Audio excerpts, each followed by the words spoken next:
इस वक्त की बड़ी खबर आपको बता दें कि चुनाव की जो तारीख है वो बदल दी गई है। 2 दिन पहले चुनाव आयोग ने प्रेस कॉन्फ्रेंस की थी, आचार संहिता लगी थी और प्रदेश में जो चुनाव की तारीख थी उसकी घोषणा भी कर दी थी। 23 नवंबर को जो चुनाव की तारीख है वो तय की गई थी, लेकिन अब उसे बदलकर 25 नवंबर कर दिया गया है। बड़ी खबर आपको बता दें कि चुनाव की तारीखों का ऐलान किया गया था और अब उसमें बदलाव किया गया है। 23 नवंबर को चुनाव की तारीख तय की गई थी, लेकिन अब 25 नवंबर उसे कर दिया गया है, क्योंकि 23 नवंबर को देवउठनी एकादशी है और उस दिन बड़ा सावा होता है, बड़े सावे का दिन है। उस दिन से शादियां शुरू होती है, तो बड़ा ये दिन था और उसके बाद 23 नवंबर को जो तारीख है वो तय की गई थी, लेकिन अब उसे बदलकर 25 नवंबर कर दिया है। लगातार इसे लेकर जो बयानबाजी हो रही थी, सवाल भी उठ रहे थे। 23 नवंबर तारीख को तय किया गया था, चुनाव आयोग की प्रेस कॉन्फ्रेंस हुई थी, 5 राज्यों में चुनाव की घोषणा की गई थी और उसी के साथ राजस्थान में जो वोट की तारीख थी, वोट डालने की तारीख थी, उसे 23 नवंबर रखा था, लेकिन अब उसे बदलकर 25 नवंबर कर दिया गया है। 23 नवंबर जैसे ही तारीख तय हुई थी, उसके बाद से इस तारीख का विरोध जताया जा रहा था। लगातार बयान सामने आ रहे थे, क्योंकि 23 नवंबर जो तारीख है उस दिन देवउठनी एकादशी होती है, देवउठनी 11 से उस दिन, और उस दिन के बाद से जो सावे हैं वो शुरू हो जाते हैं। और इसी के साथ ज्यादा जानकारी के लिए हमारे आउटपुट हेड राहुल अवस्थी हमारे साथ फोन लाइन पर जुड़ गए हैं। जी राहुल, पहले से ही कयास लगाए जा रहे थे, 23 नवंबर को जो डेट है वो फाइनल की थी, लेकिन अब बदलकर 25 नवंबर कर दिया गया है। बिल्कुल, समाचार प्लस के कार्यक्रम में हमने इस बात की पहले ही इशारा कर दिया था कि ऐसा होना है और ऐसा हो सकता है। ऐसा इसलिए भी था क्योंकि हमने ये भी कहा था कि ये कोई ब्रह्म वाक्य नहीं है जो जिसके कारण चुनाव आयोग जो भी कहे वो तारीख बदली नहीं जा सकती।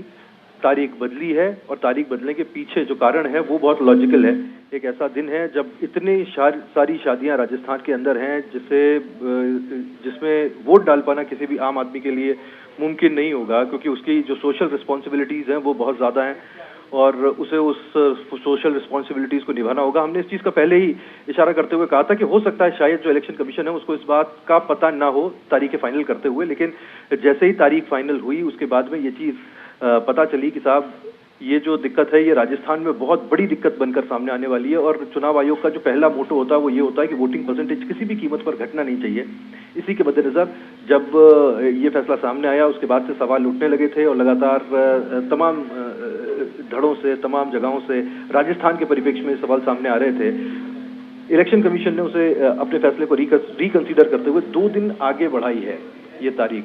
हुआ ये है अब इससे जो गैप था इलेक्शन के और काउंटिंग के बीच का वो 2 दिन कम हुए और साथ ही राजस्थान के लोगों को बहुत बड़ी राहत मिली है, जो अपनी सोशल रिस्पॉन्सिबिलिटीज निभाएंगे, उसके बाद अपने घर जाएंगे, इत्मीनान से वोटिंग करेंगे और इससे वोटिंग परसेंट में इजाफा होना तय है। तो ये एक बहुत बड़ी खबर है, इलेक्शन कमीशन की तरफ से कहना चाहिए आम आदमी के लिए खबर है, आम आदमी को मद्देनजर रखते हुए खबर है। 25 नवंबर को अब राजस्थान में ये विधानसभा चुनाव होने जा रहे हैं। एक बड़ी चीज ये है कि कई बार हम ये अटकल लगा रहे थे कि क्या ये जो चुनाव 25 को हो रहे हैं इसमें कोई चरण बदला गया है। ऐसा बिल्कुल नहीं है। 23 के बाद 25 तारीख को एक ही चरण में, एक ही बार में पूरे राजस्थान में संपूर्ण 200 सीटों पर चुनाव होंगे। बस तारीखें बदली हैं और उन तारीखों को राजस्थान के सामाजिक परिवेश और सांस्कृतिक परिवेश को मद्देनजर रखते हुए चुनाव आयोग ने मद्देनजर रखते हुए ये फैसला लिया जा रहा है। क्या सरकारी जो मशीनरी है क्या उसको भी राहत मिलेगी? हाँ बिल्कुल मिलेगी। देखिए ये एक ऐसा मुद्दा था जिस पर लगातार बात हो रही थी। एक कलेक्टर, एक एसपी, जिले का मुखिया या फिर आप कहें प्रशासन, वो किस तरह से हैंडल करेगा। एक तरफ उसे चुनाव कराने हैं, दूसरी तरफ उसके चुनाव के भीतर कई ऐसे कर्मचारी हैं जिनकी खुद की अपनी पारिवारिक रिस्पॉन्सिबिलिटीज हैं और उस कारण वो छुट्टियों पे जाने की अर्जी लगा देते हैं। वो इतनी सारी चीजों को मैनेज करना, चुनाव के बीच में चुनाव कराना, फिर शादियों की वजह से जो कई जगहों पर परिस्थिति बन सकती है, उन परिस्थितियों को मैनेज करना प्रशासन ने आज, आपने बिल्कुल सही कहा चारू, राहत की सांस ली होगी, बहुत चैन की सांस ली होगी कि कम से कम अब उन्हें 2 दिन का वक्त मिलेगा।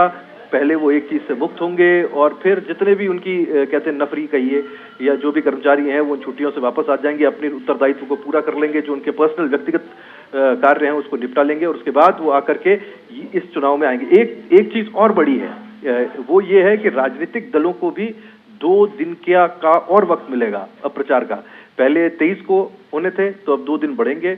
और दूसरी चीज, जैसा कि मैं पहले जिक्र कर रहा था, 25 के बाद अब काउंटिंग के बीच का वक्त भी अब 2 दिन कम हो जाएगा। लेकिन सबसे बड़ी बात यह है कि इसे लेकर के जो राजस्थान की जनता है वो, और राजनीतिक दल, और साथ ही साथ तमाम प्रशासनिक अधिकारी और प्रशासन भी चुनाव आयोग को धन्यवाद दे रहे होंगे कि साहब आपने एक विकट समस्या से, गंभीर समस्या से और एक बहुत बड़े यक्ष प्रश्न से हमें बचा लिया है कि साहब अब करें तो करें कैसे। लेकिन अब आप सोचिए, अच्छे से शादियां मनाइए, अच्छे से खाना खाइए, और उसके बाद में जब पेट भर जाए एक दिन सुस्ताने के बाद, मन से जाइए, तहे दिल से जाइए और वोट करके जरूर आइए। देख सकते हैं कि पहले जो चुनाव की तारीख थी वो 23 नवंबर थी और 3 दिसंबर को मतगणना होनी थी। सीधा 10 दिन का इसमें अंतर था। लेकिन अब तारीखों में क्योंकि बदलाव हो चुका है, 25 नवंबर को तारीख तय की गई है चुनाव की। जो वोट देने की तारीख है वो 25 नवंबर कर दी गई है, 2 दिन कम कर दिए गए हैं। तो क्या इसका भी असर जो मतगणना है उस पर देखने को मिलेगा? नहीं, मतगणना पे कोई फर्क पड़ ही नहीं सकता। मतगणना तो चाहे, क्योंकि आजकल ईवीएम्स हैं, अगले ही दिन संभव होती है, पर सारी के सारी मतों की गणना एक साथ करके एक दिन रिजल्ट घोषित करने का फैसला चुनाव आयोग की तरफ से लिया गया है। इसे देखते हुए हम ये जरूर कह सकते हैं कि 2 दिन कम जरूर हुआ है, लेकिन तकनीकी रूप से उसका कोई फर्क पड़े ऐसी बात नहीं है। पर हाँ, जहाँ तक प्रचार का ताल्लुक है, आदर्श आचार संहिता का लगने का ताल्लुक है, स्पीकर, लाउड स्पीकर, भोंपू प्रचार बंद होने का ताल्लुक है, वो सारी चीजें अब डिले होंगी। 2 दिन उसमें ज्यादा इजाफा होगा और 2 दिन ज्यादा वक्त लगेगा, और हमें भी 2 दिन कहना चाहिए, ज्यादा मेहनत करनी पड़ेगी। चारों 2 दिन आप और कम सो पाएंगी।